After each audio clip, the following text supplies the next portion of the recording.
In this lecture, you are going to see what is bounce rate and how it acts as a search engine ranking factor. According to Wikipedia, the bounce rate is the percentage of visitors to a particular website who navigate away from the site after viewing only one page.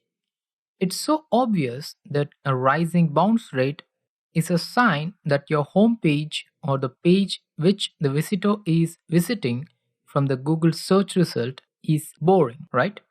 Let's see this infographic. According to this infographic by Kissmetrics, bounce rate is the percentage of single page visits, that is, the visits in which the person left your site from the entrance page. It is also a measure of visit quality.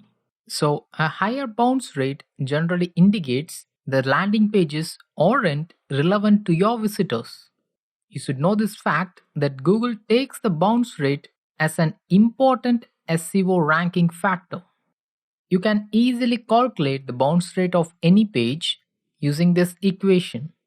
Here, TV represents total number of visits viewing one page only, whereas TE represents total entries to the page. So the ratio of TV to TE represents bounce rate. But you don't need to calculate this for every page. Just install Google Analytics and you can view the bounce rate of every landing page or the entrance pages. So, what are all the visits which are counted as bounced? Let's assume that a visitor is visiting your website from a Google search result.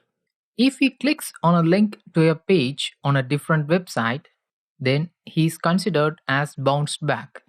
Even if he clicks the back button to leave the site to Google search page again, then also he is considered as bounced back.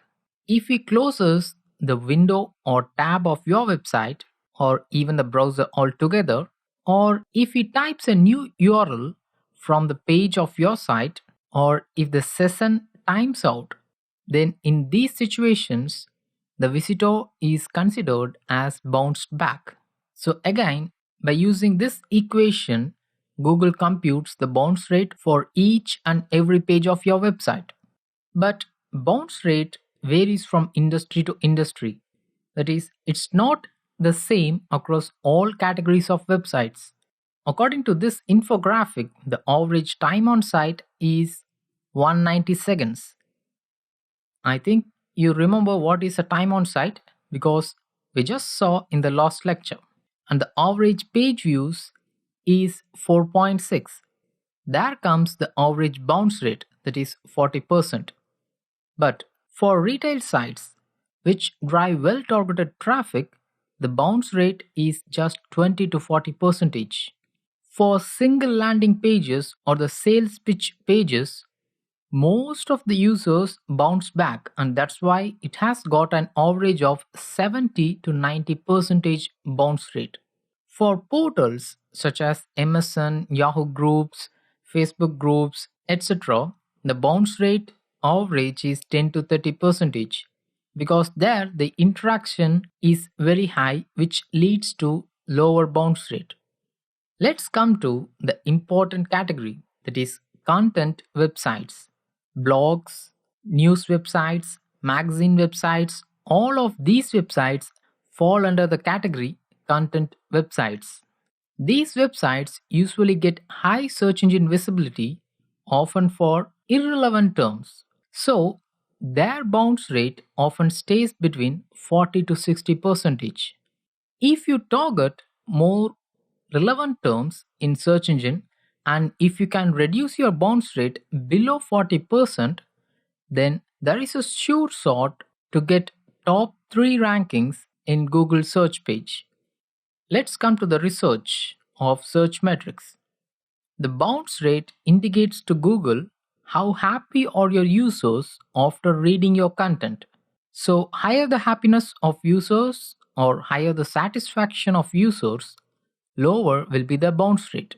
Even if an user reads an entire post and returns back to Google search to research the topic on other sources, that is also considered as bounced back. So you should find all the pages that are having higher bounce rate by using some analytics tools such as Google Analytics, and all those higher bounce rate pages should be removed or reworked entirely. In this graph, you can see that the top 3 search results have an average bounce rate of just 35%, which is not so easy to attain.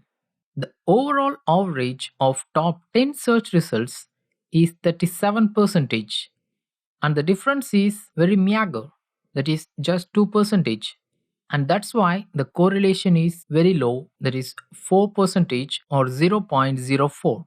In the next lecture, you will learn how to increase the time on site and how to reduce the bounce rate of the posts or pages on your website.